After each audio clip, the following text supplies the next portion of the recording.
Ate Sabrina, ito na yung mga damit nyo ni Tita Marge. Bakit ikaw ang nagdala niyan? Nasaan si Tita Ana? Masama kasi ang pakiramdam ni Nanay eh. Kaya ako na lang ang nagdala ng mga damit nyo. Paano yan? Sino magpaplansya bukas? Baka bukas daw magaling na si Nanay.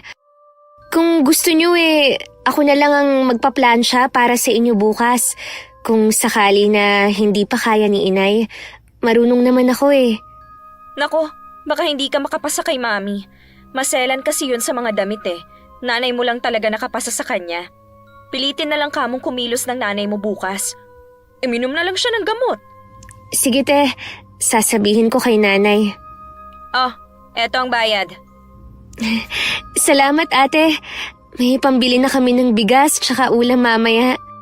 Hindi sana ganyan ang buhay nyo kung hindi kayo iniwan ng tatay nyo. Hindi man lang naawa sa inyo. Sana ikaw nakapagtapos na ng pag-aaral. Sige ate, uuwi na ako. Okay, ingat ka. Yung bilin ko sa'yo bukas kailangan ng nanay mo magplansya ng mas maaga.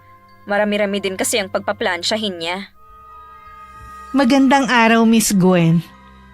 Ako po si Bianca at merong maliit na negosyo. Sumulat po ako para ibahagi ang masalimuot, malungkot at masayang karanasan na may halong kababalaghan. Sana po kapulutan ito ng aral ng inyong mga tagapakinig at makapagbigay din ng inspirasyon. Nasa grade 10 ako noon nung iwan kami ng tatay namin at sumama sa ibang babae. Mula noon si inay na ang mag-isang nagtaguyod sa aming tatlong magkakapatid. Lahat ng klase ng trabaho pinasok niya, mabuhay lang niya kami sa marangal na paraan. O Nay, bakit po kayo ang kumikilos dyan sa kusina? Nasaan na yung dalawa? Pumunta sina Mark at Levi sa junk shop. Ibebenta na daw nila ang mga naipon nilang bakal at mga bote.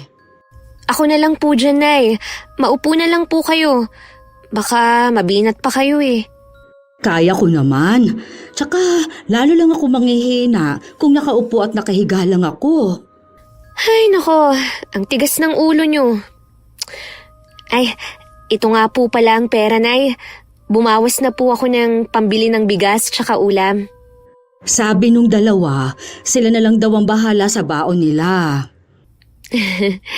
Mga bata pa madidiskarte na sa buhay. Malayo ang mararating ng mga yun. Lahat naman kayo madidiskarte at mababait na mga bata. Ay napakaswerte ko sa inyo. Kami rin po, Nay. Maswerte sa pagkakaroon ng mabait at responsableng nanay na katulad nyo. Bakit parang malungkot ka? Naalala ko lang po kasi yung sinabi ni Ate Sabrina. Kung hindi daw tayo iniwan ni Itay, hindi ganito ang buhay natin. Siguro nga iba ang takbo ng buhay natin kung hindi niya tayo iniwan. Baka ikaw magtatapos sa kolehiyo. Patawarin mo ako, anak. Wala rin kasi akong kontrol sa pangyayari. Ginawa ko naman lahat para tayo ang piliin ng Itay ninyo. Kaya lang, ayaw na niya sa atin. Alam ko naman po na lahat ginawa nyo Kaya lang, mas matimbang sa kanya ang babaeng yun. Pero sana naman, hindi niya kinalimutan ang obligasyon niya sa atin. Sa kabila ng ginawa ng Itay ninyo, ayokong magalit kayo sa kanya. Tatay niyo pa rin siya kahit ano pa ang mangyari. Utang ninyo pa rin sa kanya kung bakit kayo nabubuhay sa mundo na ito. Kapag ganun na ang litanya ni inay, tumatahimik na lang ako. Mahirap kasi sundin ang sinasabi niya. Na huwag kaming magalit sa aming ama pagkatapos ng ginawa niyang pag-iwan sa amin. Kinuha ko na lang ang kaldero para magsaing. Siguradong pagdating ng dalawa, gutom na ang mga yun. Si inay naman pagkatapos ng ginagawa niya, umupo na muna at tumingin sa malayo. Nay, pinapasabi din po pala ni Ate Sabrina na magpaplansya raw kayo bukas sa kanila. Maaga akong pupunta doon bukas. Alam ko kasing tambak na mga damit nila. Kaya nyo na po ba? Oo naman. Kailangan nating magsipag para hindi tayo nauubusan ng budget. Sabi ko nga po ako na lang. Kaya lang maselan pala ang mommy ni Ate Sabrina. Sinabi mo pa. Ako nga minsan napapagalitan pa kapag hindi nagustuhan ng plancha ko. Ano? Pinagagalitan po kayo? Bakit hindi niyo sinasabi sa amin? Ayoko na kasing mag-alala pa kayo. Kilala kita kasi. Kamag-anak naman nila tayo Bakit parang kasambahay ang trato sa inyo para pagalitan? Ay nako, iba talagang nagagawa ng pera. Dati, hindi naman ganun si Tita Marge Hayaan mo na. Ako nga, hindi ko nalang pinapansin. Mali ko naman kasi nasaan na kaya ang mga kapatid mo? Dapat kanina pa sila nandito Baka po may dinaanan. Kaya po hanggang ngayon wala pa. Nakatapos na akong magluto nung dumating ang dalawa na masaya. Malaki daw ang napagbentahan nila ng kalakal. Dumaan daw muna sila sa malaking tindahan na malapit sa amin para bumili ng kape, asukal at ilang delata na babaunin nila sa eskwelahan. Parang gusto kong maiyak sa kasiyahang nakikita ko sa dalawa. Kumpara sa iba, barya lang ang kinita nila. Para sa kanila, yaman na yun maituturing. Maya-maya lang niyaya ko na silang kumain. Alam kong gutom na rin sila. Konti man na nakahain sa mesa ang mahalaga. Sama-sama kaming kumakain. Kinabukasan, maagang gumayak si Inay para pumunta sa bahay ni na Ate Sabrina. Ako naman maglalaban ng sarili naming damit. At paplansyahin ko na rin ang mga polo ng mga kapatid ko. Habang sila mangangalakal na naman. Mula nang iwan kami ni Itay, ganun na naging routine ng buhay namin. Tita Ana, madami pa po ba kayong paplansyahin? Nasa 10 na lang ito. Bakit? Ipapahabol ko po sana tong 5 damit ko. Sige, akin na at isasama ko na. Tita? May sasabihin ka pa ba? Alam niyo po ba na nasa Canada na daw si Tito Rodney kasama ng kabit niya? Talaga? Kanino mo naman nabalitaan yan? Sa kamag-anak din po namin na malapit kay Tito. Balita ko nga din po, maganda na ang buhay nila doon. Ang swerte naman talaga. Mabuti naman maayos na ang buhay niya. Sana naman maalala niya kahit ang mga anak namin. Parang hindi nyo naman alam ang kalakaran ngayon. Pwede pong ipinawalang bisa ang kasal nyo o kaya naman pineke nila ang mga dokumento para makapagpakasal sila. Hindi niya pwedeng gawin yun. Kasal siya sa akin. Parang hindi nyo naman alam ang kalakaran ngayon. Pwede pong ipinawalang bisa ang kasal nyo o kaya naman pineke nila ang mga dokumento para makapagpakasal sila. Ay, bahala na ang Diyos sa kanila. Ang mahalaga sa akin, nakakaraos kaming mag-iina. Yun lang naman po ang sasabihin ko. Ituloy nyo na po ang ginagawa nyo para maaga kayong makauwi ngayon. Nung pagtalikod ng pinsan ko, hindi na napigilan ni Inay na tumulo ang luha niya. Parang sasabog din ang dibdib niya sa sama ng loob. Kahit parang gusto na lang niyang umiyak ng umiyak, itinuloy pa rin niya ang pamamlansya. Pagkarating sa bahay, napansin ko agad na matamlay si Inay. Naisip kong baka sumama na naman ang pakiramdam niya. Pero ayos lang naman daw siya at hindi na nilagnat. Kaya ganun na lang ang gulat ko nung bigla na lang siyang umiyak.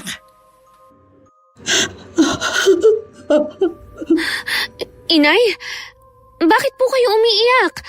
May masakit ba sa inyo? May nangyari ba sa bahay ni na Tita Marge?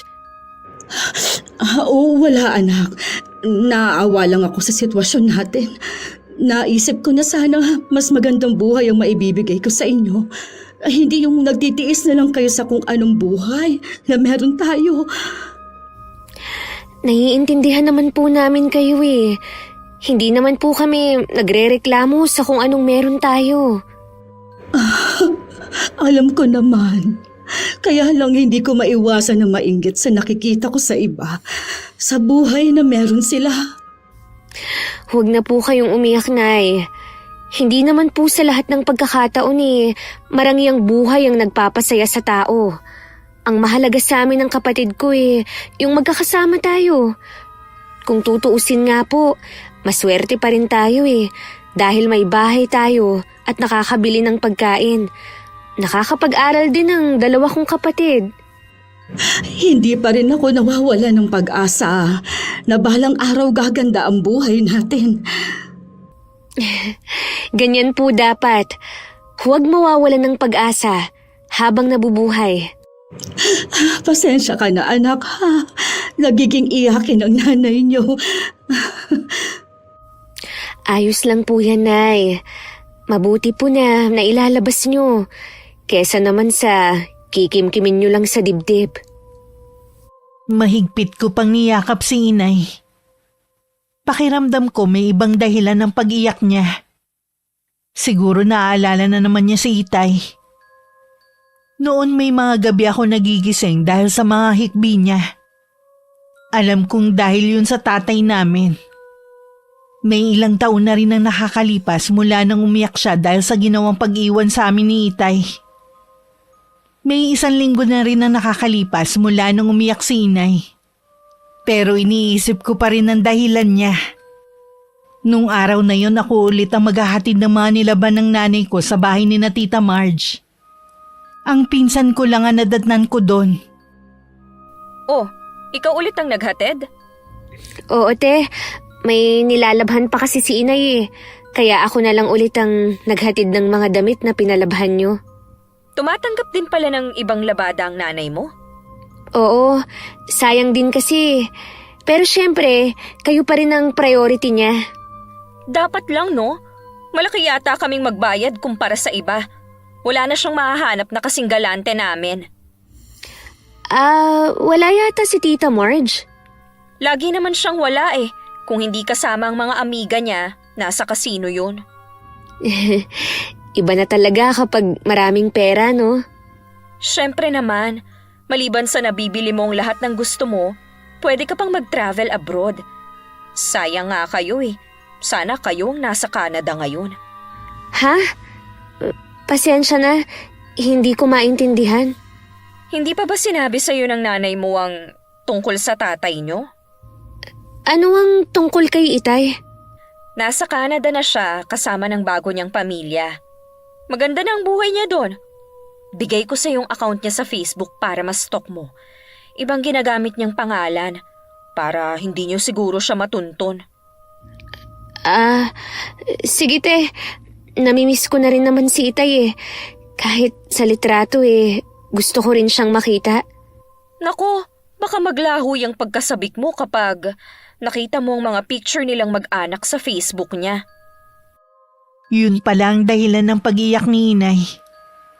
Habang naglalakad ako pa uwi, inaalala ko ang mga taon na kasama pa namin si Itay. Masagana pa ang pamumuhay namin noon. Lahat bago mula sa sapatos at uniforme. Hindi rin namin pinoproblema ang kakainin sa araw-araw. Ngayon lahat kailangan isipin para makatipid. Gusto ko ring umiyak. Kaya lang para sa akin isa yung kahinaan. Huminga na lang ako ng malalim.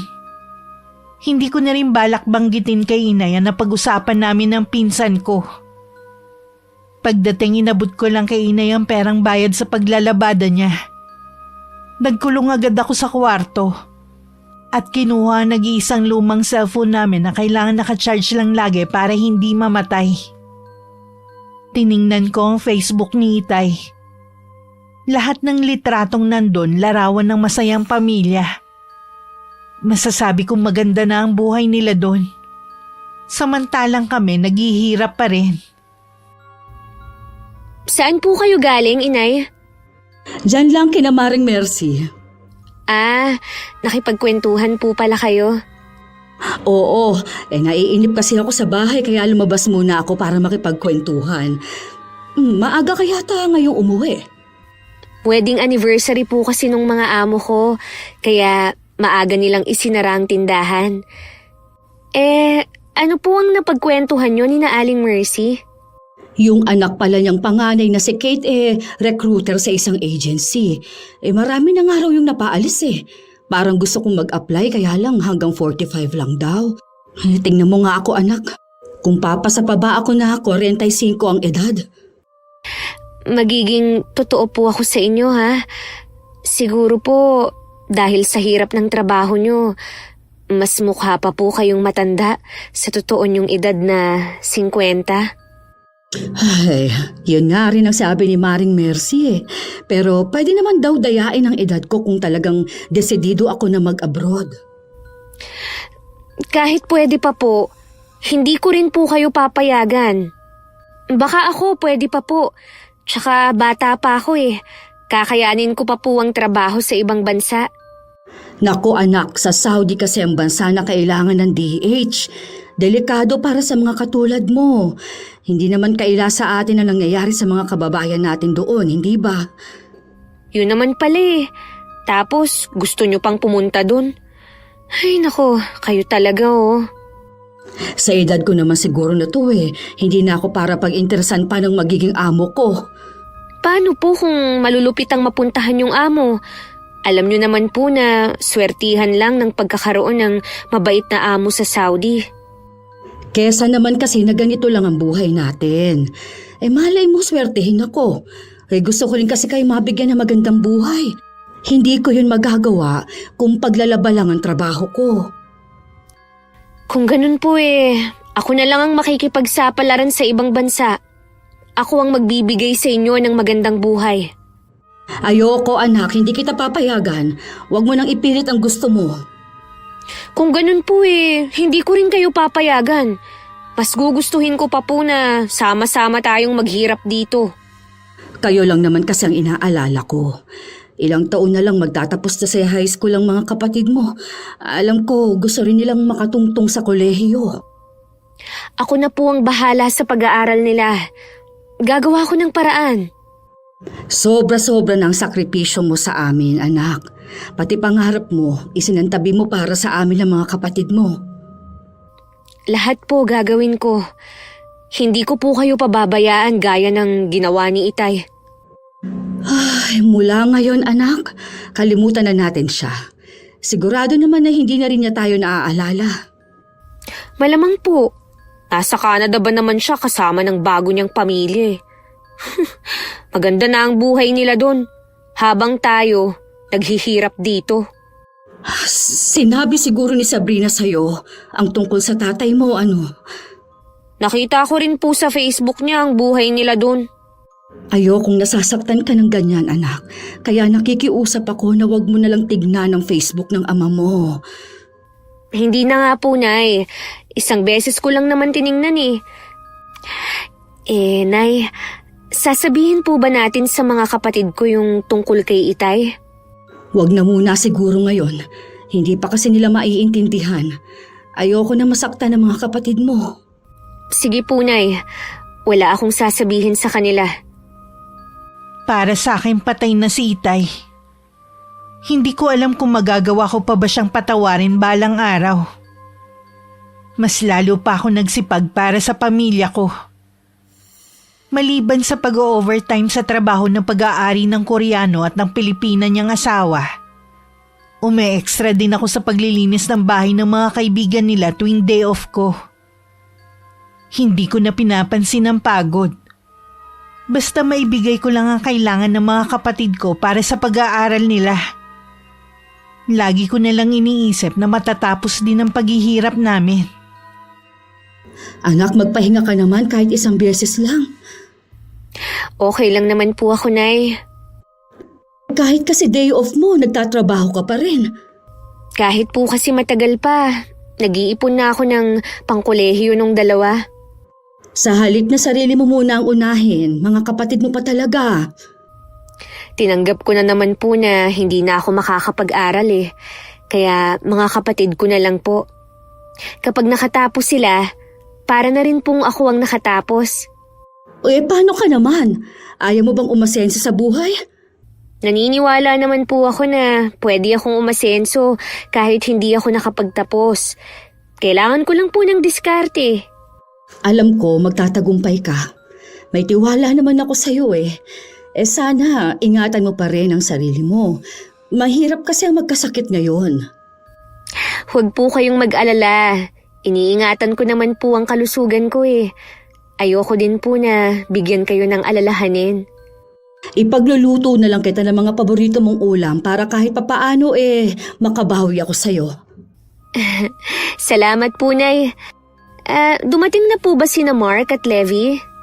Umalis ulit, mangangalakal daw sila para makapag-ipon para sa field trip nila. Huwag na po nilang problemahin yun.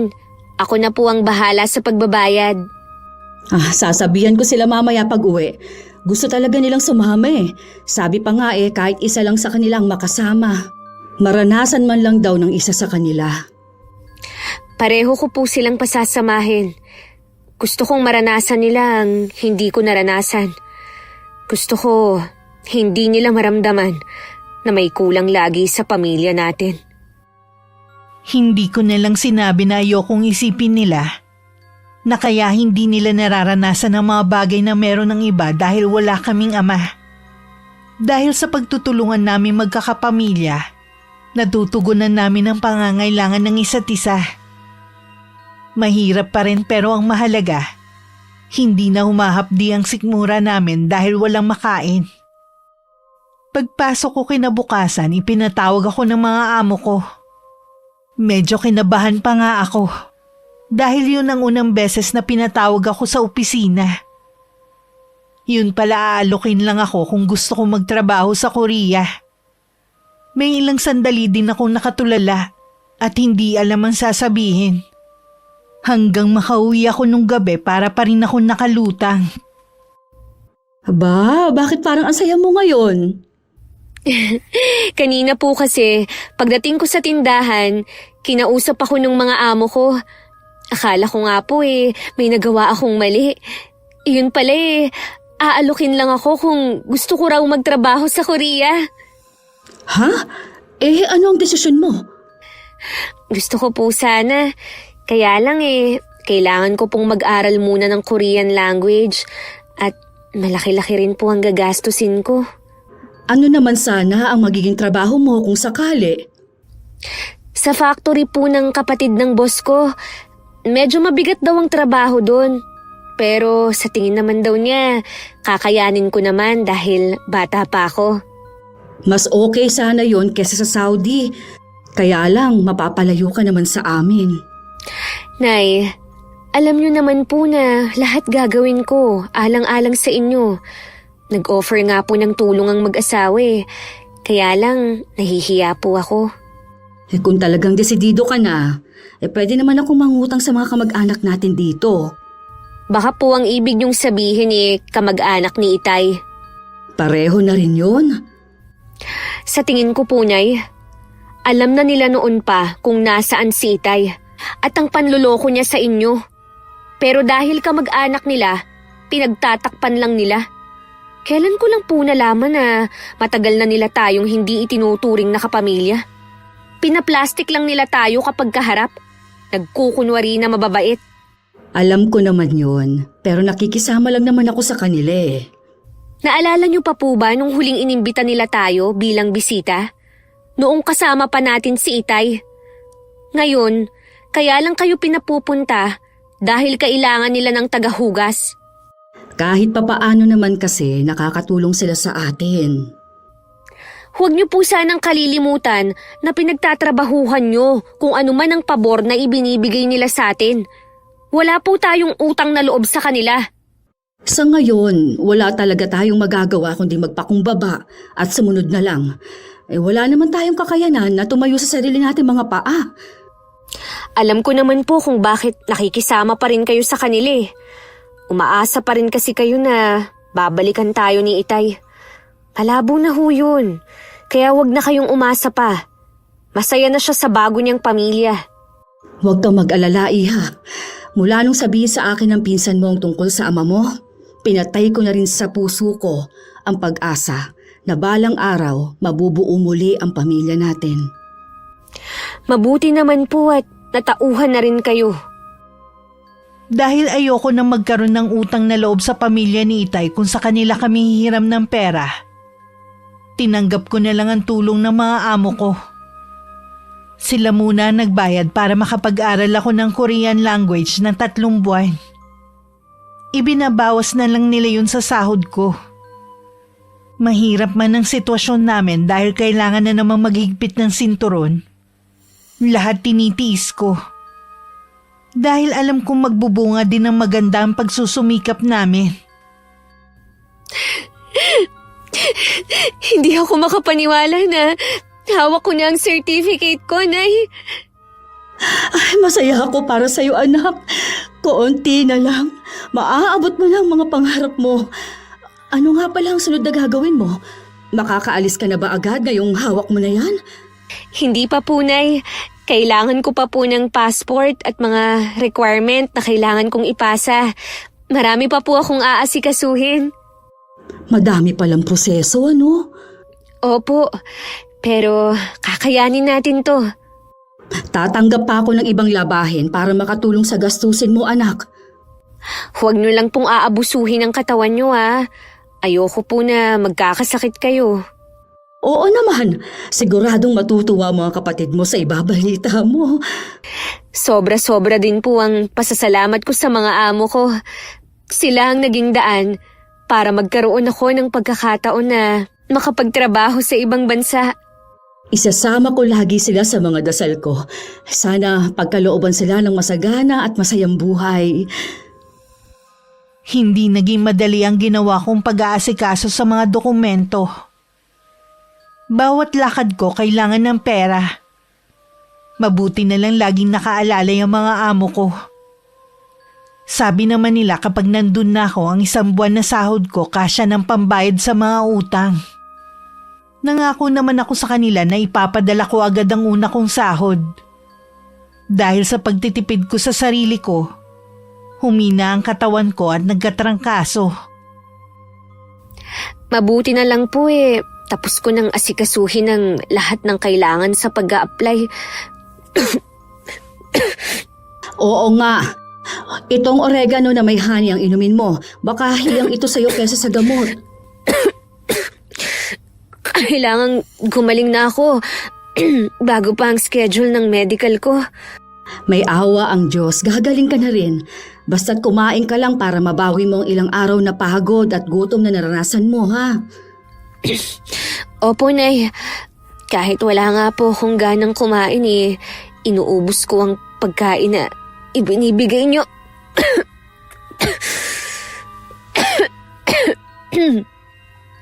Gusto ko na talagang gumaling agad. Siya nga pala, kinukumusta ka ng pinsan mo. Sabi ko na lang na busy ka sa trabaho. Hindi ka na raw kasi naghahatid ng labahin. Nagulat kasi na si Mark ang kasama kong naghatid ng mga damit nila. Plastic din naman siya. Kapag maraming tao hindi niya ako pinapansin. Para bang hiyang-hiya siya na ipakilala ako na pinsan niya. Kapag may kailangan lang sila mabait sa akin Hayaan mo na lang sila. Kapag nasa Korea ka na, anak, sana huwag mo silang gagayahin na binago ng pera ang ugali. Umasa po kayo na hindi ko yun gagawin. Mabuti naman. Ito, inumin mo muna itong katas ng oregano. Ipagluluto na rin kita ng ulam na may sabaw. Alam niyo, Nay, kapag nandun na po ako, isa po ito sa mamimiss ko sa inyo. Ang pag-aalaga niyo. Ngayon pa lang nalulungkot na ako. Lalo na ang mga kapatid mo. Ipinaliwanag ko nga sa kanila kung bakit ka aalis. Huwag ka ako nilang sayangin ang gagawin mong pagsasakripisyo. Mag-aral sila mabuti. Mabilis lang naman po ang 3 taon. Gusto ko lang makaipon. O siya, magpahinga ka na muna. Magluluto lang ako. Halos 1 linggo rin ako nagkasakit. Mabuti na lang nandito si inay na walang sawa sa pag-aalaga sa akin. Habang hinihintay na lang ang pag-alis ko, nagtatrabaho pa rin ako sa tindahan ng amo ko. Malaking tulong din kasi ang sahod ko para maiwan kina inay. Araw yun ng linggo. Dahil hindi pa tapos ng maglaba si inay, Ako na lang ang nagpresenta ulit na maghahatid ng mga damit ng pinsan ko sa kanila. Aba, himala! Nabuhay ka! Busy lang kasi ako sa trabaho. Sabi nga ng inay mo, kahit araw ng linggo nagtatrabaho ka. Nag-iipon ka daw ng pangkolehiyo ng dalawa. Oo. Gusto ko kasi silang makapag-aral eh. Ayoko na matulad sila sa akin. Kinontak mo ba ang tatay nyo? Dapat humingi ka sa kanya ng tulong. Nako, hindi na. Okay naman na kami ni inay at mga kapatid ko eh. Wala na kaming pakialam sa kanya. Alam mo, nakausap na namin dati yung babae. Maganda at may kaya sa buhay. Siguro yun ang nagustuhan ng tatay mo sa kanya. Tsaka mabait naman at sopistikada. Hindi katulad ng nanay mo na wala nang ang trabaho. Mukha pang losyang. Sabihin mo nga te, noon pa ba alam nyo na may ibang babae si Itay? Huwag kang mag-alala, hindi naman na ako magagalit eh. Gaya nga ng sinabi ko, wala na kaming pakialam sa kanya. Gusto ko lang malaman ng totoo. Okay, alam ni na mami. Pero ako, kailan ko lang nalaman na nasa Canada na ang tatay mo. Ilang beses kaming lumapit sa inyo ni inay para magtanong. Sabi niyo wala kayong alam. Kahit na losyang na si inay gaya ng sabi mo, mabuti ang pakikisama niya sa inyo. Wala siyang pinakitang masama. Maayos naman siyang hinaharap ni na mami kahit hindi naman boto sa kanya ang pamilya namin. Mabuti nga kahit wala na sila ni Tito Rodney, maayos pa rin ang pakikitungo namin sa nanay mo at sa inyo na rin. Alam naman natin na hindi yan totoo. Puro pakitang tao lang naman ang ginagawa niyo. Anong ibig mong sabihin Pasalamat nga kayo nanay mong kinukuha naming labandera para may makain lang kayo. Kailangan ba namin yung ipagpasalamat sa inyo? Oo naman. Tutal naman ganyan ang palagay mo sa amin. Aaminin ko na. Napipilitan lang sina mami na pakiharapan kayo. Kahit ako, nahihiya kapag nalalaman ng ibang tao na magpinsan tayo. Kung ayaw mo nang maging magpinsan tayo, sige, ako na mismo ang puputol sa anumang relasyon namin sa inyo. Di mabuti. Kayo pa ba ang magmamalaki? Kung hindi sa amin, matagal nang dilat ang mga mata nyo sa gutom. Siya nga pala, baka magkausap pa kayo ni Itay. Pakisabi na wala na siyang pamilyang babalikan. Kung nagawa niya kaming itakwil, maggagawa rin namin siyang itakwil. Kahit sabihin pa namin yun sa kanya, wala na siyang pakialam pa. Kayo pa bang magtatakwil mas mapera ang tatay nyo? Aalis na ako te. Kukunin ko na sana yung bayad. O ayan, pulutin mo sa sahig. Ginalit mo ko kaya tama lang yan sa'yo. Kapag nakahanap kami ng bagong labandera, hindi na namin kailangan ng inay mo. Salamat dito te Sige, aalis na ako.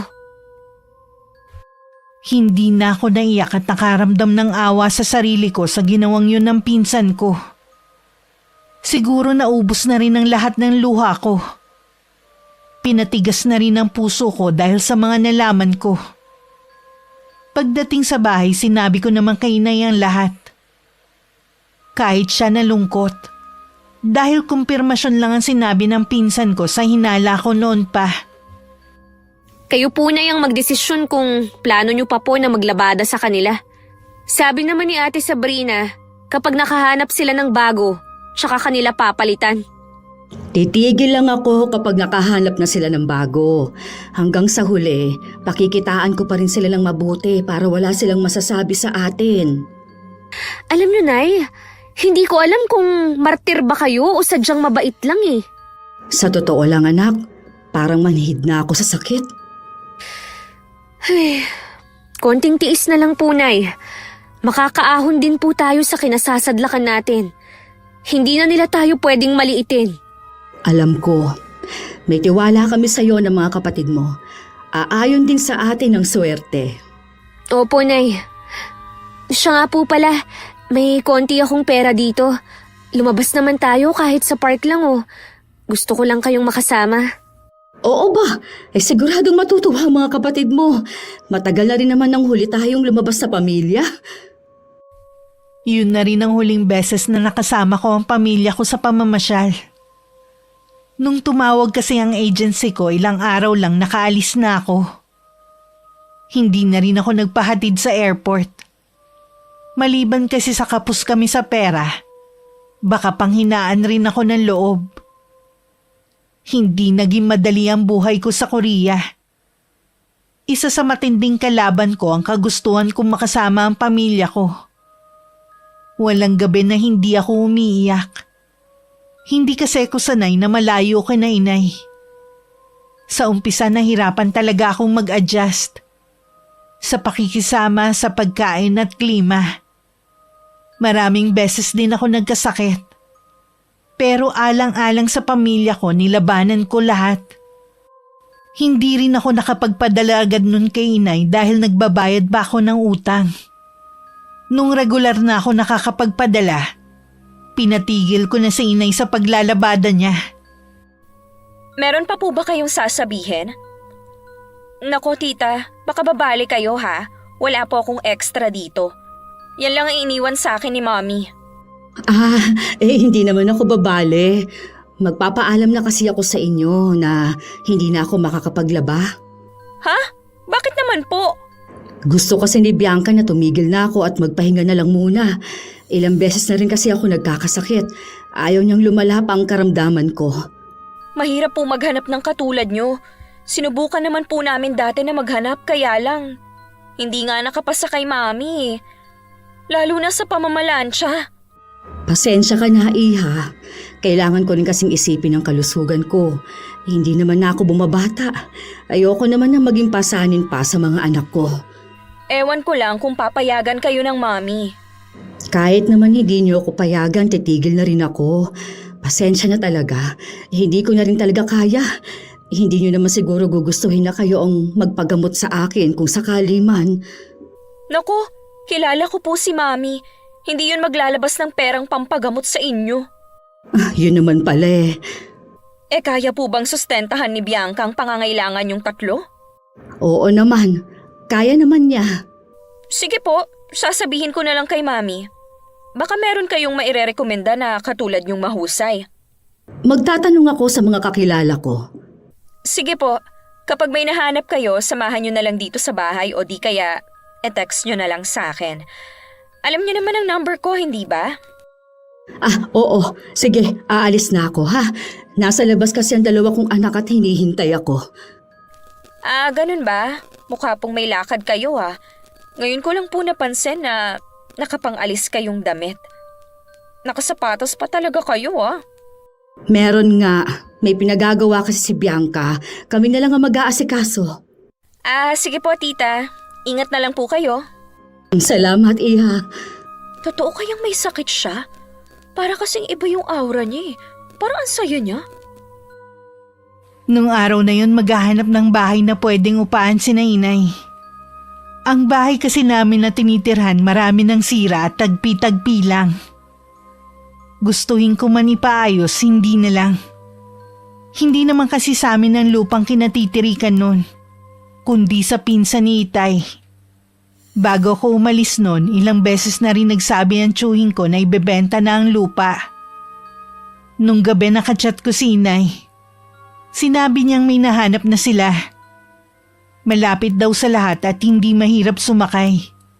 Kaya lang medyo may kamahalan ng upa. Sinabihan ko siya na kunin na at ako naman ang bahala sa pagbabayad. Ang plano ko sanang 3 taon lang naging 5 taon. Dahil sa sipag ko kasi nagustuhan ng amo ko ang trabaho ko kaya pinapirma ulit niya ako ng kontrata. Sa loob ng 5 taon na yun, 2 beses lang ako nakauwi sa pamilya ko. Ngayon tapos na ang kontrata ko. Pinag-iisipan ko kung hindi na ako aalis o babalik pa ulit sa Korea para magtrabaho. Kung ako ang masusunod, anak, mas gusto ko nandito ka na lang. 1 taon na lang naman magtatapos na si Mark sa kolehiyo. Nangako naman siya na tutulungan niya sa pag-aaral si Levi. Tulungan mo na lang ako sa negosyo natin. Pinag-iisipan ko pa naman po eh. Ikaw naman ang masusunod sa bagay na yan. Pero yun talaga ang gusto namin ng mga kapatid mo. Tsaka gusto ko rin na sarili mo naman ang isipin mo. 27 ka na, pero wala ka pang ipinapakilalang boyfriend mo. Huwag na po muna natin yung pag-usapan. Kararating ko pa lang naman eh. Pasensya ka na anak. Baka gusto mo pala muna magpahinga. Aba, hindi rin biro ang 5 taon ha. Anay, may balita po ba kayo sa dati nating tinirhan? Minsan nagkikita kami ng kumari ko. Siya lang naman ang nakakausap ko dun eh. Naibenta na nga raw yung lupang kinatitirikan ng bahay natin. Yun nga lang daw, mabilis na ubos yung pera nung tiyuhin ninyo. Bakit naman po? Sabi magastos daw ang pamilya ng tito mo. Hindi naman ako nag-usisa pa. Mabuti na lang po nakaalis na tayo dun. Masama pa rin ba ang loob mo sa kamag-anak ng ama mo? Sa loob po ng 5 taon, hindi po sila sumagi sa isip ko. Ngayon na nga lang po dahil napag-usapan natin ang dati nating tinirhan. Ayoko lang kasi na magtatanim kayo ng galit sa kanila. Wala naman po akong pakialam na sa kanila. Basta tayo nasa maayos na ang kalagayan. Kailan ka nga pala dadalaw sa tindahan natin? Sayang wala ka nung soft opening. Hanggang ngayon hindi pa rin ako makapaniwala na sa atin ang Korean store na yon. Baka po bukas na lang. Hindi ba nakakahiya na tawagin akong ma'am? Para kasing hindi bagay sa akin eh. Wala naman pong masama. Paggalang po yun sa inyo. Dati lang naman akong labandera. Kayo na rin po ang nagsabi na dati yun. Kalimutan nyo na po ang dati nating buhay. Hindi pa rin kasi ako makapaniwala sa buhay na meron tayo ngayon. Siya nga po pala, Nay. Baka may kakilala kayo na gustong mag-abroad. Tutulungan ko pong makaalis. Hindi nyo po kasi naitatanong Gusto nang naging amo ko na maghanap ako ng Pinoy na gustong magtrabaho sa kanya. Basta kasing sipag ko raw. Babayaran naman daw niya ako sa bawat mapapaalis ko. Sige, tatanungin ko yung kumare ko kung may kakilala siya. Para ka na rin palang recruiter katulad ng anak niya. Ganun na nga po. Gusto ko rin kasing makatulong din. May 1 buwan na ako nakakabalik. At minsan tumatao sa tindahan na nabili ko sa dati kong amo. Umuwi na kasi sila sa Korea. Dahil matatanda na ang mga magulang at hiniling na umuwi na sila mag-anak doon. Sila rin na nagsusupply sa amin. Kaya hindi pa rin naman napuputol ang connection ko sa kanila. Habang nagsasalansan ako ng mga bagong dating na mga produkto namin, may tumawag sa pangalan ko. Paglingon ko si Ate Sabrina na malaki ang pinagbago ng itsura.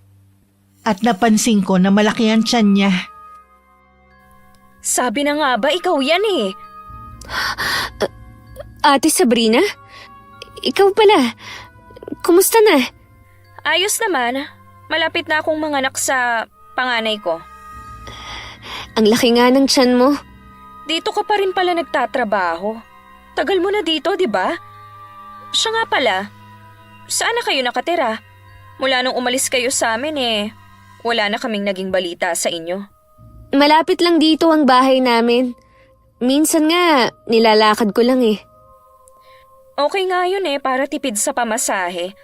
Kumusta na nga pala sina Tita Ana? Kanina na siya naglalabada. Bago ako makasagot, lumapit na sa amin si Inay. Nagulat din siya nung makita ang pinsan ko. Nanlaki naman ang mga mata ni Ate Sabrina nung makita ang ayos ni Inay. Malayo na kasi ang ayos nito kesa dati.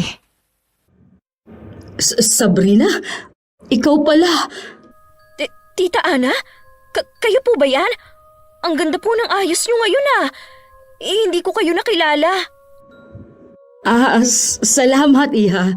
Hindi pa rin nga ako sanay mag-ayos ng ganito pero kailangan kasi Ano po ang ginagawa nyo dito?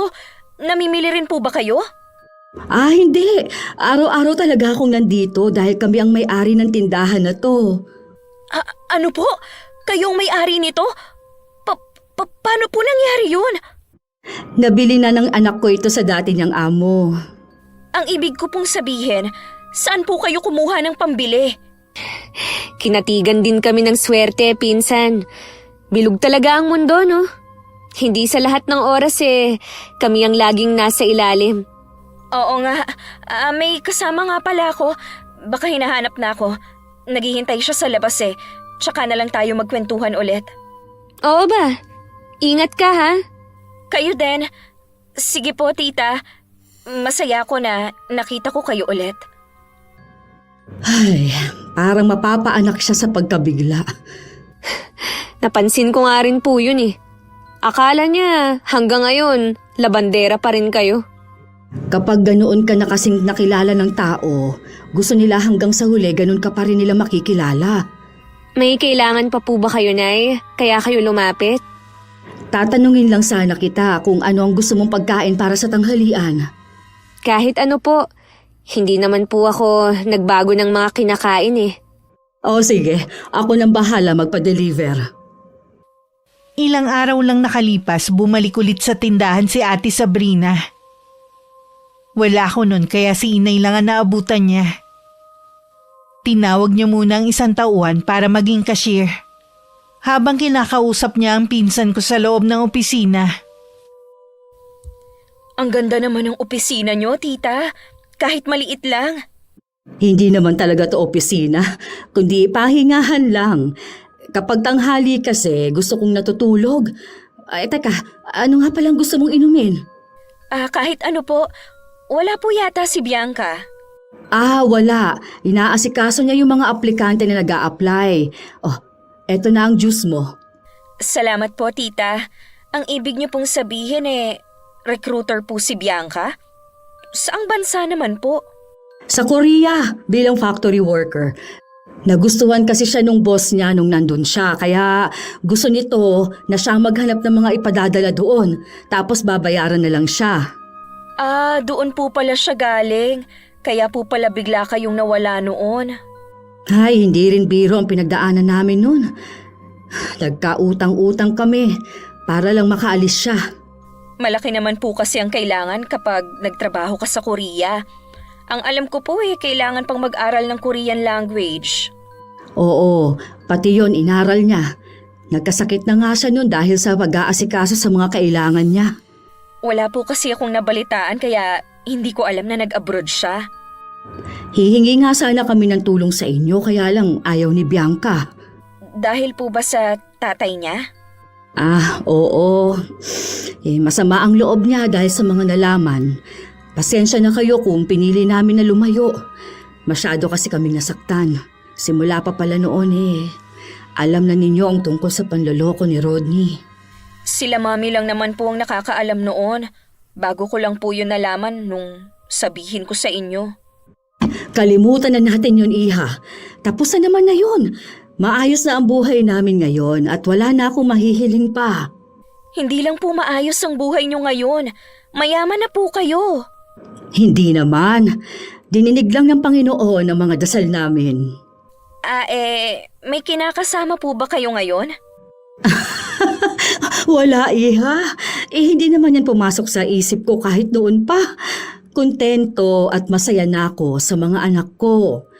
Bakit mo naman naitanong? Kasi po, nandito na si Tito Rodney. May 1 taon na po siyang nakakabalik. Hinahanap nga po kayo Pasensya na kayo, Sab. Pwede bang wag na nating pag-usapan ng tito mo? Bakit naman po? Asawa niyo pa rin siya. Iha, pakiusap lang. Matagal na namin siyang kinalimutan gaya ng paglimot niya sa amin. Kung babanggitin mo pa siya, baka hindi na kita harapin sa susunod. Sige po, kung yan ang gusto nyo. Tita, baka pwede kong pag-applyan ng asawa ko kay Bianca. Ano po bang mga kailangan? O sige, bibigyan na lang kita nitong papel na may nakasulat na mga requirement para sa pag-a-apply. Yan din ang ipamimigay namin dito Dapat po nagpapaskil din kayo sa labas nitong tindahan nyo. Si Mark na daw ang bahala.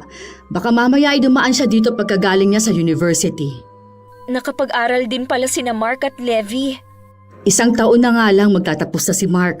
Sabi nga niya, siya na lang daw ang bahala sa pagpapaaral kay Levi. Ang bait naman po ng mga anak nyo. Hindi lang sila mababait. Nagtutulungan pa ang mga anak ko kahit noon pa. Paano po, tita? Aalis na po ako Galing po kasi ako sa pag-check up kaya dumaan na rin ako dito. Mag-iingat ka sa pag-uwi mo. Dapat nga lagi ka nang may kasama sa mga lakad mo. Ilang araw ko nang napapansin na parang malalim ang iniisip ni inay.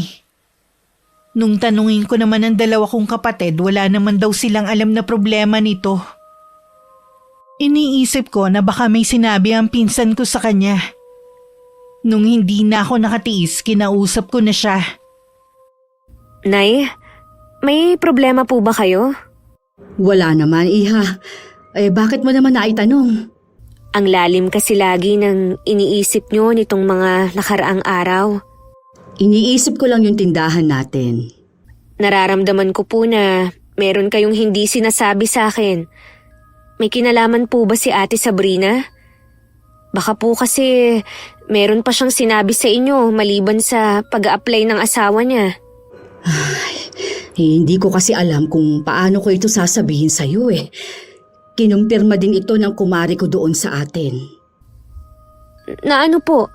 Bumalik na daw ang tatay ninyo. Nakatira siya sa isang maliit na paupahan sa atin.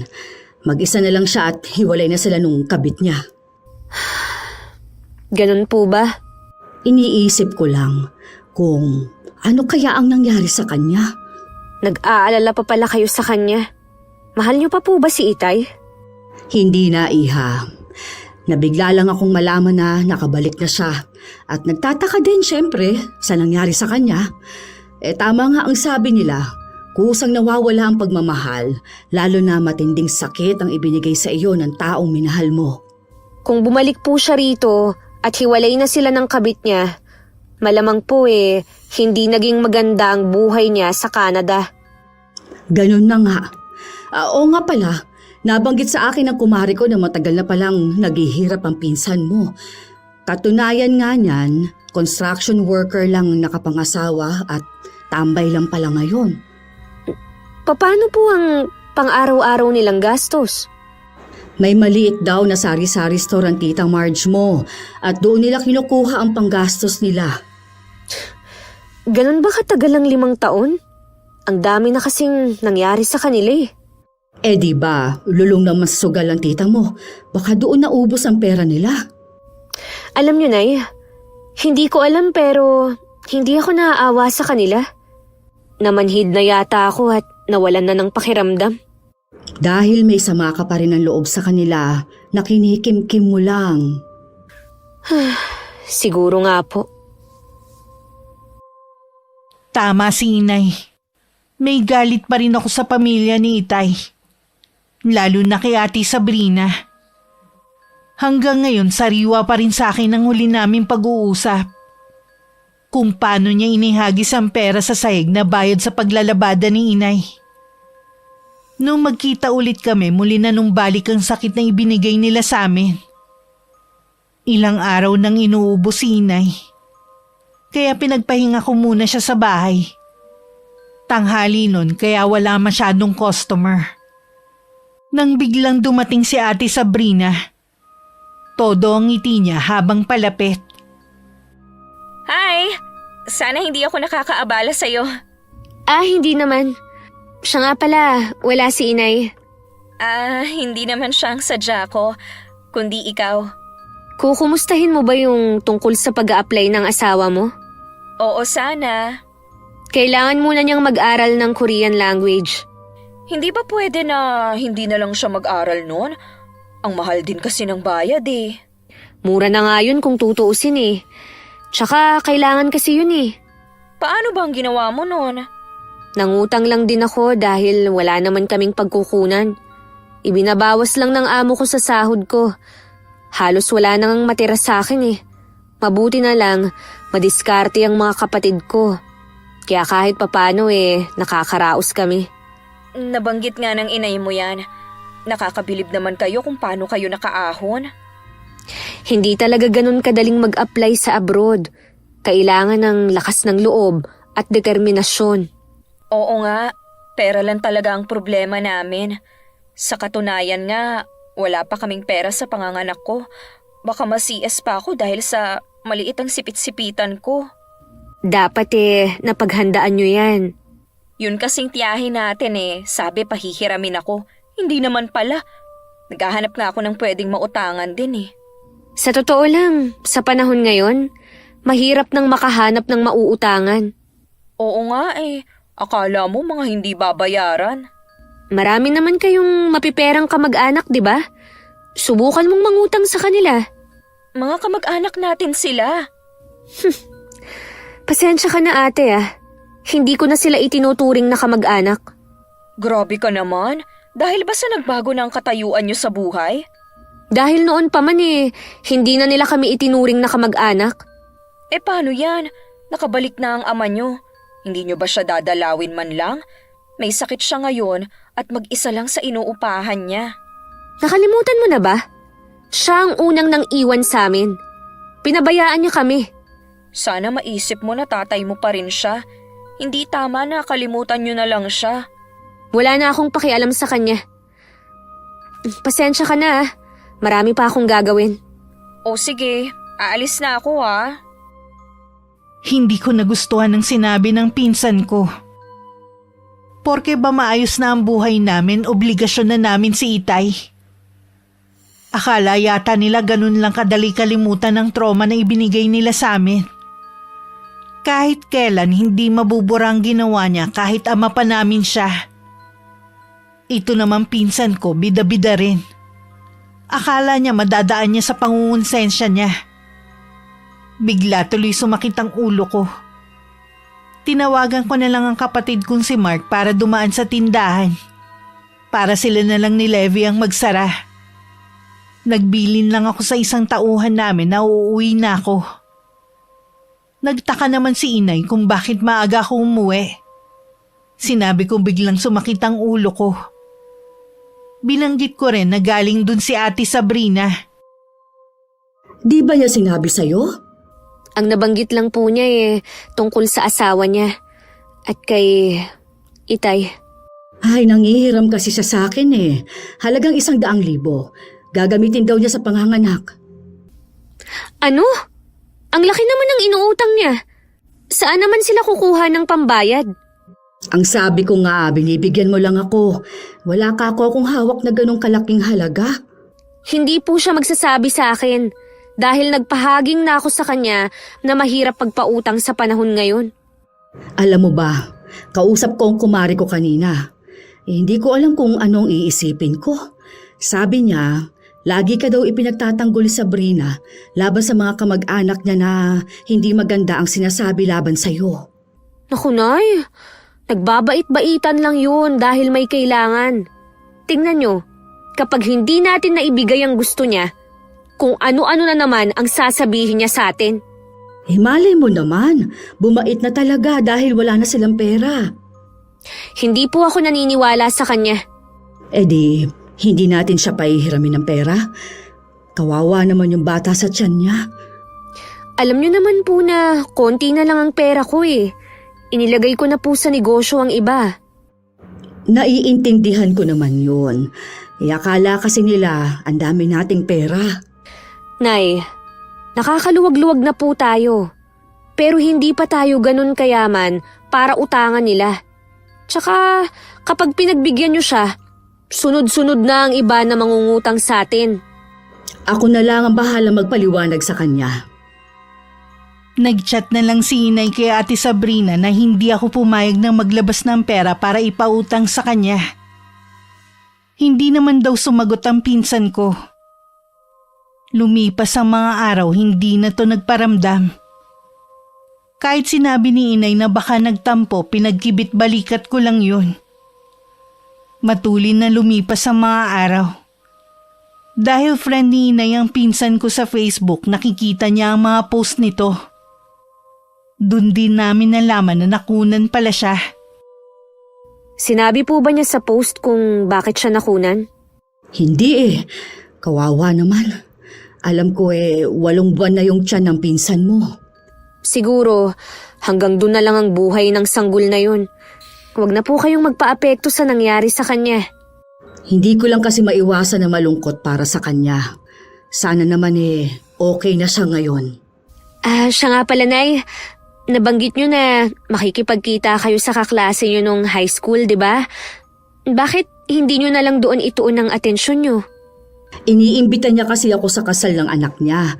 Ang layo naman kasi ng probinsya nila. Ang mahal ng pamasahe. Ano naman? May pera naman tayo ah.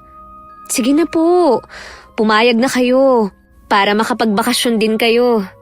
Paanong mga kapatid mo? Sino mag-aasikaso sa kanila?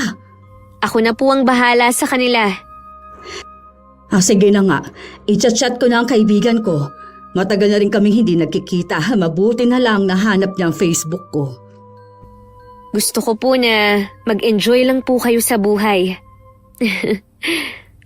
Salamat anak ha. Ang layo na talaga ng buhay natin sa dati. Utang namin ito sa iyo ng mga kapatid mo. Sa 1 buwan pa pala ang kasal ng anak ng kaibigan ni Inay. Pero ang gusto ng kaibigan niya magtagal siya sa probinsya nila sa Capiz. Para daw matagal silang magkasama. Hindi naman maikakaila ang excitement ni Inay. Kahit matagal pa naman ang dami niyang biniling pasalubong. At pati mga damit na isusuot niya, hinanda na rin niya. Natutuwa naman ako dahil yung pangarap ko para sa kanya na ibibigay ko na. Isang araw nagchat si Ate Sabrina kay Inay. Iniimbita kami para daw sa family reunion. Hindi naman makasagot si Inay dahil nung huli kaming dumalo, hindi naman kami bisita kundi tagahugas ng plato. Buong okasyon nun, nasa kusina lang kami. Ano kaya ang iniisip nila? Bakit kailangan pa tayong imbitahin? Hindi ko nga alam eh. Ayoko hong pumunta. Ako nga rin. Tsaka yung araw ng reunion ang araw ng alis ko din. Bakit kasi ayaw pa nila tayong tigilan? Yun naman kasing pinsan ko, parang hindi makaramdam eh. Malinaw naman ang sinabi ko. Hindi ko na sila itinuturing na kapamilya. Akala siguro niya mapipilit ka niya. Hindi ko na lang siya sasagutin. Mas excited pa ako sa pagbiyahe ko sa probinsya ng kaibigan ko. Basta Nay, magpakasaya po kayo ron eh. Huwag niyo kaming intindihin dito. Ay, siya nga po pala Nay. Huwag na po muna kayong pumunta ng tindahan. Dito na lang muna kayo. Pagbalik niyo na lang po kayo magbantay. Sige, napapabayaan na nga rin itong bahay eh. Ang pinaka-opisina ng tindahan namin may pinto sa likod. Doon ko na lang pinapadaan ng mga aplikante. Marami-rami na rin akong napapaalis. At lahat ng mga aplikante nirekomenda lang din ng mga napaalis ko. Hapon na nun. At naghihintay na lang ako ng oras para magsara. Ganong oras din ang maraming customer. Nang biglang dumating si Ate Sabrina at may mga kasama. Mamili na kayo dyan. Kakausapin ko lang ang pinsan ko na may-ari nitong tindahan. Ate, kumusta ka na? Nabalitaan ko na nakunan ka nga raw. Oo. Tinanggap ko na lang na hindi para sa amin ang baby. Siya nga pala, busy ba si Tita Ana? Hindi kasi siya sumasagot sa chat ko eh. Yung tungkol ba sa reunion? Oo, hindi pwedeng hindi kayo pupunta ha. Ang tagal nyo na ngang hindi pumupunta mula nung umalis kayo doon. Hindi makakapunta si Inay dahil inimbita siya ng dati niyang kaklase nung high school sa probinsya. Mas importante pa ba yun kaysa sa reunion ng pamilya? Para sa akin? Oo, mas importante na makapag-relax din si Inay kaysa maghugas ng plato sa reunion. Kalimutan na dapat natin yun. Hindi na nila yun gagawin sa nanay mo. Tsaka ang gusto lang naman ng mga kapatid ni Mami, magkaayos na ang nanay at tatay mo. Ano ka mo? Yun pala ang plano nyo. Ang pag-ayusin silang dalawa. Mag-asawa pa rin sila. Maawa ka naman sa tatay nyo. Kailangan niya ng pamilya. Bakit hindi mo tawagan ang kabit niya? Matagal na silang hiwalay. Iniwan niya si Tito Rodney nang magkasakit ito. Kaya gusto mo, kami ang sumalo. Ganun ba? Bakit ka ba ganyan ha? Nagkapera ka lang, nag-iba na ang ugali mo. Ano bang ipinagmamalaki mo? Ito ba ha? Kung sirain ko kaya to, total, wala ka namang kwentang anak. Tatay mo pinabayaan mo. Sige, lakasan mo pa! Alam ko naman na gusto mong makakuha ng simpatsya sa mga customer ko. Makinig kayo. Iniwan kami ng tatay ko.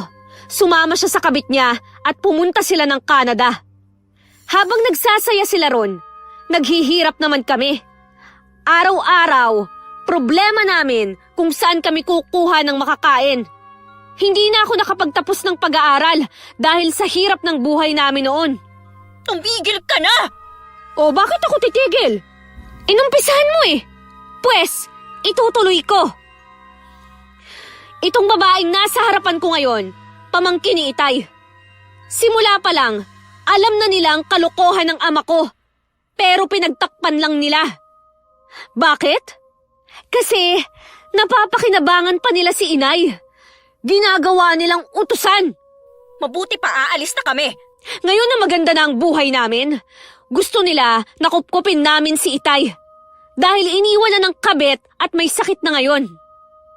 Kayo ba? Tatanggapin niyo pa ba ang taong nang iwan sa inyo? Maririnig ang mga bulungan sa paligid. Lahat din ng naron masama ang tingin na pinupukol kay Ate Sabrina. Lahat sila sa akin nagpapakita ng simpatsya. Ang galing mo rin magpaawa, no? At ang galing mo rin na siraan ako. Hindi na ako ang dating pinsan mo. Palaban na ako ngayon. Kaya sabihin mo sa tatay ko, kahit anong gawin niya, hindi na kami babalik sa kanya. Sino mag-aalaga sa kanya? Kami ba, ha? Kayong pamilya. Kinonsinti niyo ang kalokohan niya dati eh. Tama lang na kayo ang mag-alaga sa kanya. Wala ka talagang kwenta. Tingnan ko lang kapag nawala sa'yo lahat kung hindi ka bumalik sa dati ninyong buhay. Malabo na yung sinasabi mo, ate. Siya nga pala, huwag ka nang babalik dito. Panira ka lang sa negosyo namin eh. Hindi na talaga. Kung alam mo lang na nasusuka pa rin ako na malaman na iba na pinsan kita. Alam ko naman yun eh. Kaya nga nagtataka ako sa'yo kung bakit mo ako ipinagtatanggol. Nagkukunwari kang mabait. Pero ang totoo niyan, hindi naman. Para sa akin, utusan pa rin kayo ng nanay mo at hindi na yun magbabago pa. Kahit kailan din, hindi pa rin namin kayo matatanggap na kapamilya. Kaya lang naman namin kayo gusto na maimbita sa reunion para kayong may malaking ambag. Ganon pa rin ang tingin namin sa inyo. Kung alam nyo lang na tawang-tawang ang kan namin sa mga post ng nanay mo. Kahit si Tito Rodney, sukang-suka na sa nanay mo. Gusto lang niyang magpaalaga tapos iiwan ulit kayo kapag magaling na siya. Yan pala ang plano nyo, ha? Salamat sa impormasyon. Hindi nyo na kami maiisahan pa. Lingid sa amin, dumating pala si Inay at narinig niya ang huling sinabi ni Ate Sabrina. Umuwi siyang umiiyak dahil sa sama ng loob. Habang umiiyak, tinawagan niya ang kaibigan at naglabas ng saloobin dito. Sinabi ng kaibigan niya na pumunta siya ng mas maaga sa kanila. Pag-uwi, nadatnan ko pa na mugto ang mga mata ni Inay habang nakaupo sa sofa. Nay! Bakit po kayo umiiyak? Narinig kong lahat ng sinabi ni Sabrina kanina. Nandun po kayo sa tindahan kanina? Oo, kukuha lang sana ako ng idadagdag ko sa mga pasalubong sa kaibigan ko. Nabanggit niya kasi na mahilig sa ramen ng mga anak niya. Kaya kahit nalaman ko na bumalik na si Itay at may sakit, hindi man lang ako nakaramdam ng awa. Siguro dahil hindi siya karapat-dapat kaawaan. Masakit sa akin na ganoon kababa ang tingin sa akin ng pamilya ng tatay mo.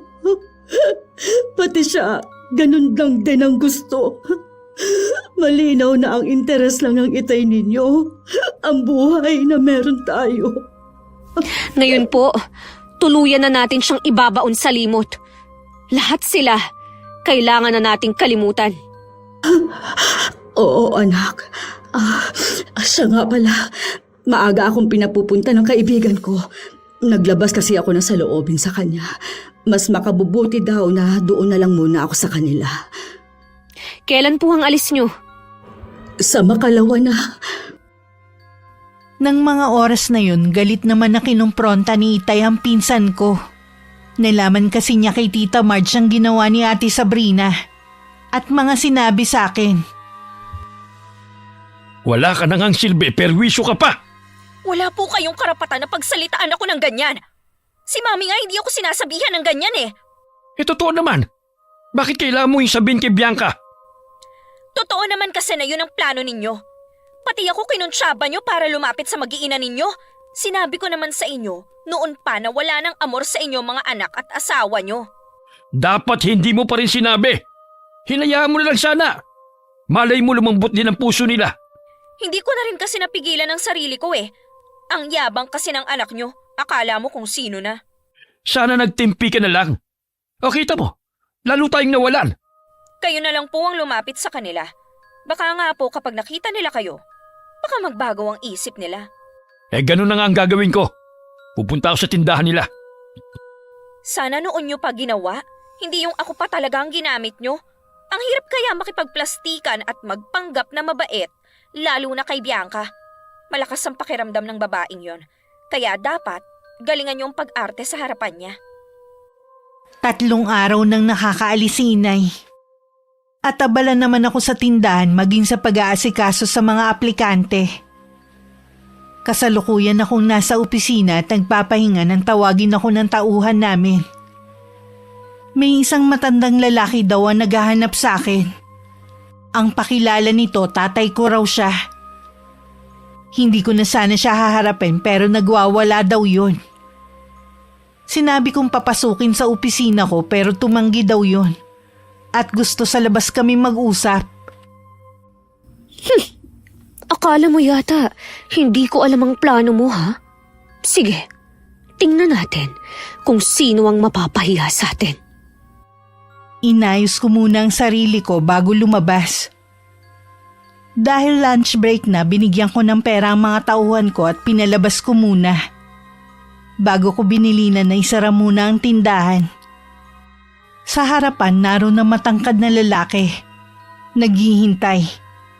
Dahan-dahan akong lumapit sa kanya. Anong kailangan nyo? Bianca? Anak? Ikaw na ba yan? Huwag kayong lalapit. Diyan lang kayo. Anak, patawarin mo na sana ako.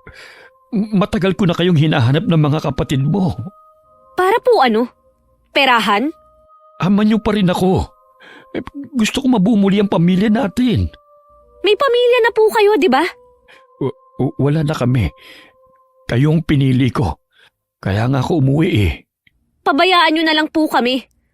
Masaya na kami kahit wala kayo. Pinabayaan nyo kami habang nagpapakasaya kayo kasama ng kabit nyo sa ibang bansa. Kung may kahihiyan pa kayo, hindi na kayo dapat nagpakita pa sa amin. Gusto ko makita ang ina at mga kapatid mo. Wala po kayong mahihita sa kanila. Sa akin din po sila umaasa.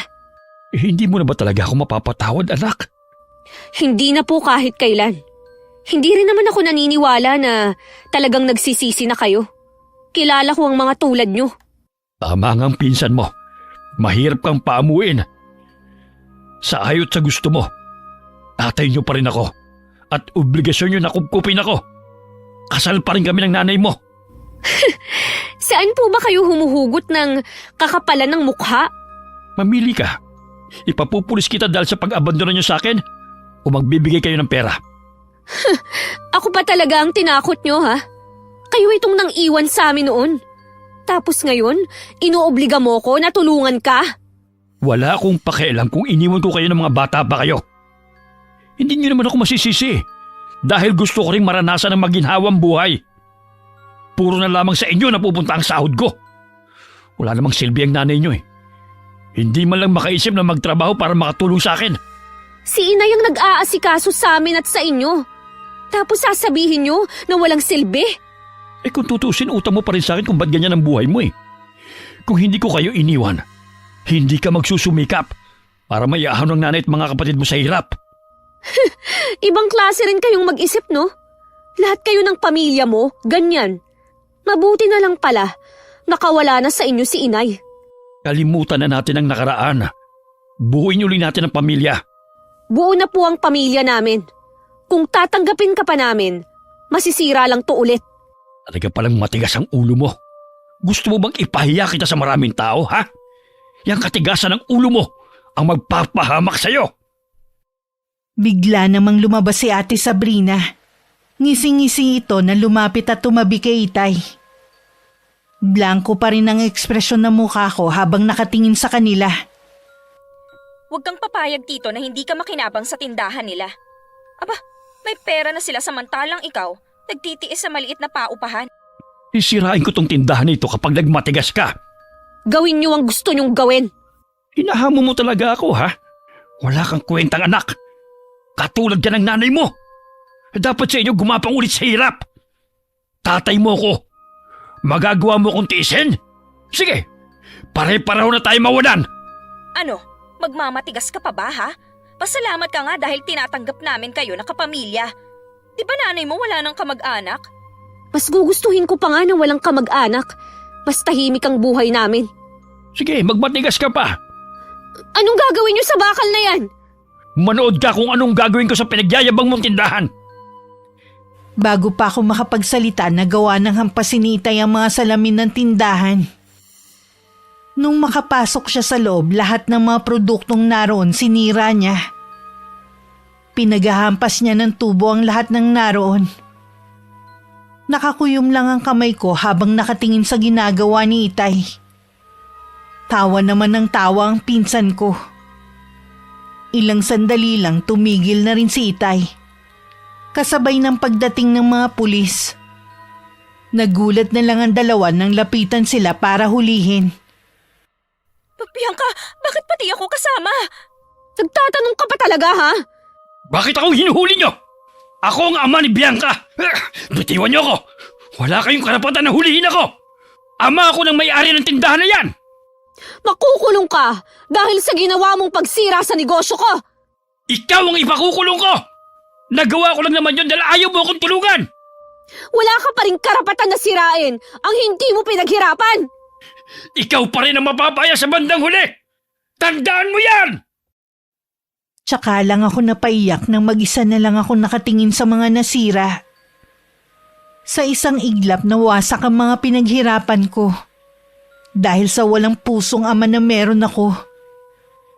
Napagtanto kong kahit kailan hindi niya kami minahal. Tingin niya lang sa amin, taga-supply ng mga kailangan niya. Galit na galit din ang mga kapatid ko dahil sa nangyari.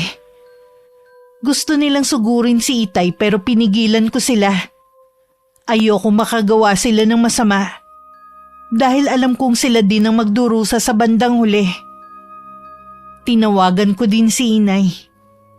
Sinabi niya na hayaan kong mabulok sa kulungan si Itay nang magtanda. Hindi po talaga ako magpapaareglo. Si Ate Sabrina lang po ang nakapagpiyansa. Siya po talaga ang may kasalanan. Nananahimik na tayo eh. Ginulo pa niya tayo. Habang umuusad ang kaso, abala naman ako sa pag-aayos na nasira kong tindahan. Malakas ang ebidensyang hawak ko. Dahil hindi alam ni Itay, simula pa lang may kumukuha na ng video. Kaya kahit anong paninira niya sa akin, walang maniniwala sa kanya.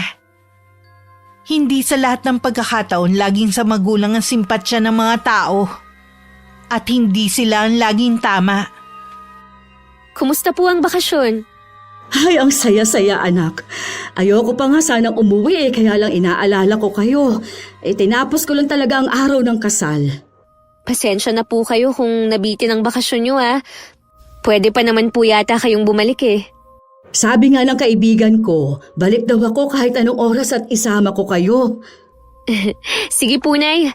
Planuhin po natin yan kapag wala nang pasok yung dalawa. Oh, ay ano nga palang palita sa ama mo? Ayun, nakakulong pa rin po siya. Wala pa rin gustong magpiyansa sa kanya. Wala na yatang pera ang mga kapatid niya eh. Gusto ko siyang makita. Bakit pa po? May gusto lang akong sabihin sa huling pagkakataon. Ayoko sanang payagan si Inay pero mapilit siya. Sinamahan ko na lang siya at sa labas ng police station na lang ako naghintay. Habang nasa labas, tumingala ako sa langit. Humingi ako sa kanya ng gabay. Alam kong hindi tama na ipakulong ko ang aking ama. Pero yun lang ang alam kong paraan para hindi na niya kami guluhin. Ana, salamat naman dinalaw mo ako. Ang walang hiyang anak natin ipinakulong ako.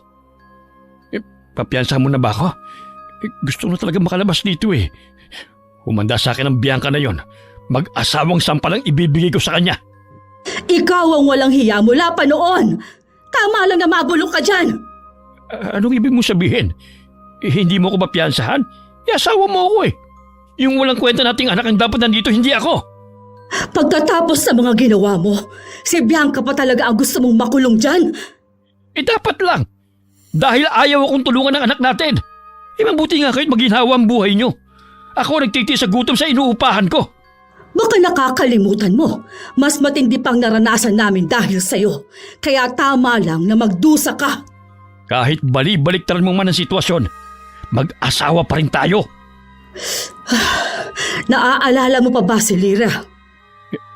Lira? Isa lang naisip ko eh.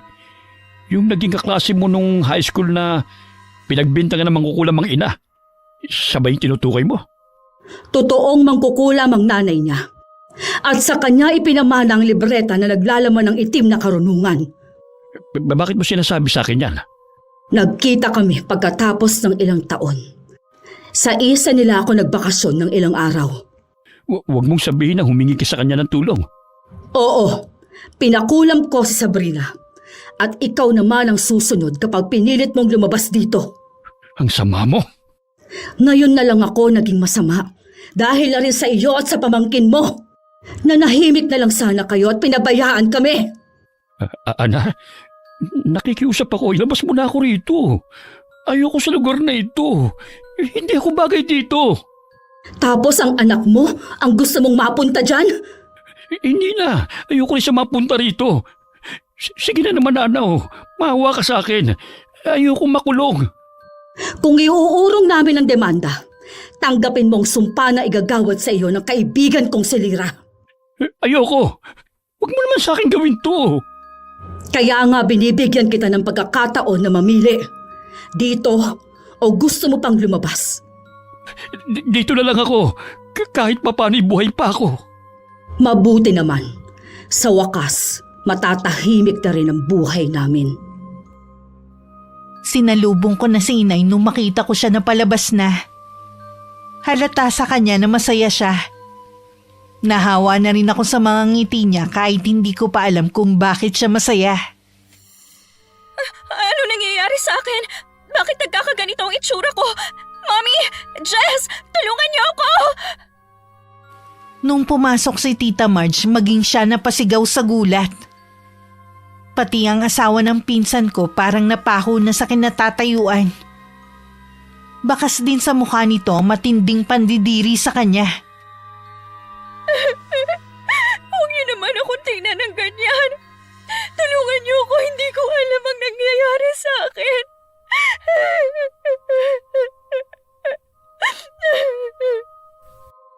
Dahil walang sapat na pera, hindi nila nadala sa doktor ang pinsan ko.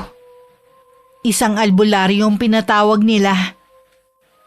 Nakumpirma nilang walang lunas ang karamdaman nito dahil ang kumulam dito ay tawid dagat pa. Malakas di umano ang kapangyarihang taglay nito.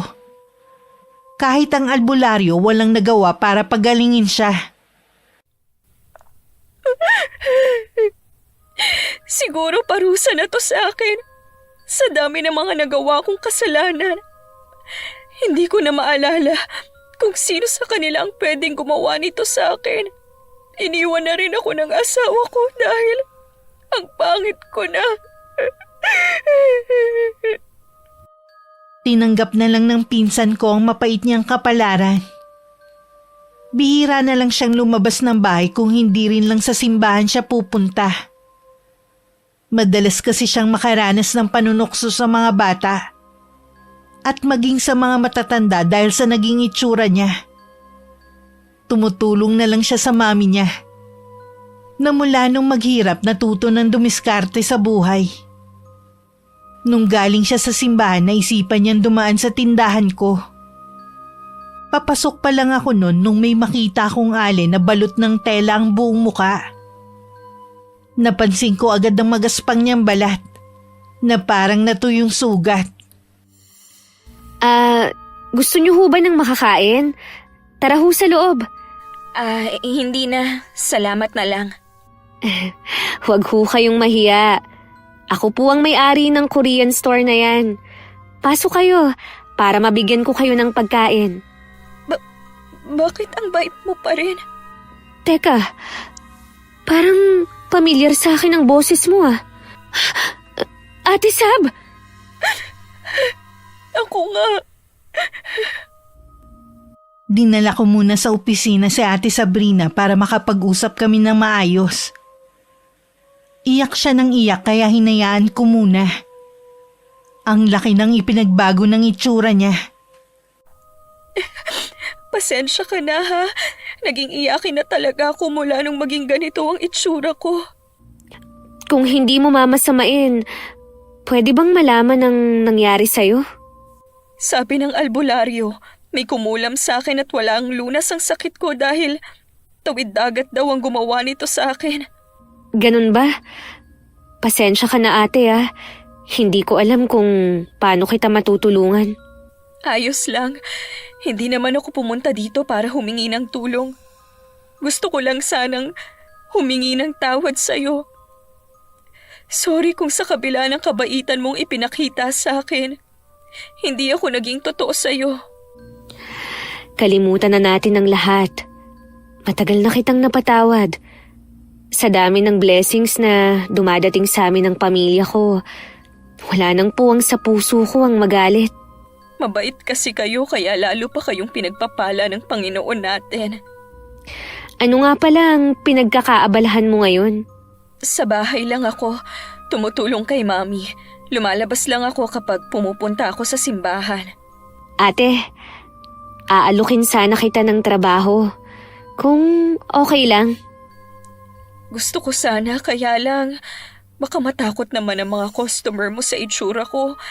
Baka maging kasalanan ko pa kapag nalugi ang negosyo mo. Kailangan ko kasi ng assistant.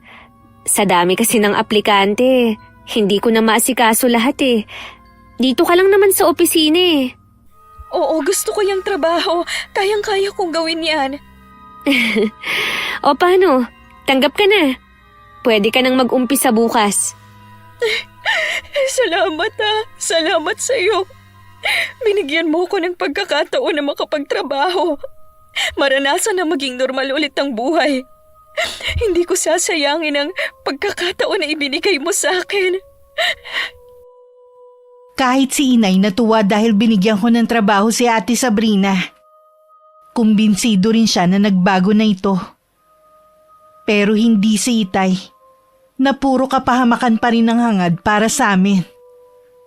Hanggang ngayon nakakulong pa rin siya at tumatanggi siya kapag merong gustong magpiyansa sa kanya. Nalabis ipinagtataka ng mga kaanak niya. Hindi man naging maganda ang wakas, sana'y kapulutan pa rin ng magandang aral ang kwento ko, Miss Gwen. Lagi magpakita ng mabuti sa kapwa. Ang tunay na ganda galing sa pagkatao, hindi sa pagpapanggap. Wakas. Okay, shoutout po tayo. Shoutout kay Phoebe Ranyada. Hi kay Gia Gigi. Hi kay Lynn Hasegawa from Japan. Hello kay Jane 8285 from Calamba, Laguna. Hi kay Richelle Adapon. Hello kay Jenjen Amor Espe from Pampanga. Hi kay Francesca Liana from Muscat, Oman. Hello kay Evelyn Abong Kabarkil. Hi kay Sheena Rotoni, salamat sa pakikinig. Hello kay Alice Bicolana. Hi kay Nazian and Zijan.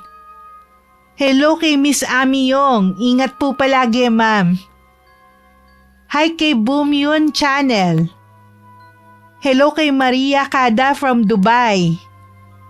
Hi kay Charmaine Turga Musngi from Santa Rosa, Laguna. Hello kay Richard Rivera. Hi kay Donna Garcia from Magalang, Pampanga. Hello kay Ikay Labmits from Camarin, Caloocan. Hi kay Zaira Kate Sibaluka from Bagao, Cagayan. Hello kay Sangyong from Doha, Qatar. Hi kay Alden de la Cruz from Azucena, Sipocot, Camarines Sur. Hi kay Elizabeth Pamintuan from Pampanga. Hello kay Arwin Carida na nasa Saudi. Hi kina Kim and Kirben Española. Hello kina Angelica Cancelier, Albert Ian Rabasan at kay Moon and Chan. Hi kay Hazel Villasoto. Hello kay Kazumasa. Shout out sa Noda and sa Bresa family. Hi kay Jeanette Corolio. Hi kay Cheryl Vertudaso. Hello kay Ermarmi sa Blood from Navotas. Hi kay Angelina Ke. Hi kay Janisa Toledo. Hello kay Mirasol Masujer from Riyadh. Hi kay Gary Gumban. Hello kay Elizabeth Dungka from Pampanga. Hi kay Valerie Joy Nadal from Kuwait. Hi kay Aiko Villesa from Bahrain. Hello kay Trajano Lestojas, salamat sa inyo. Hi kay Angelina Ignacio. Hello kay Lydia Lopez. Hi kay Francisco Neng from Saudi. And Raquel Hasegawa from Japan. Marami pong salamat sa patuloy na pagsuporta at pakikinig. Ingat po. God bless. Ate Sabrina,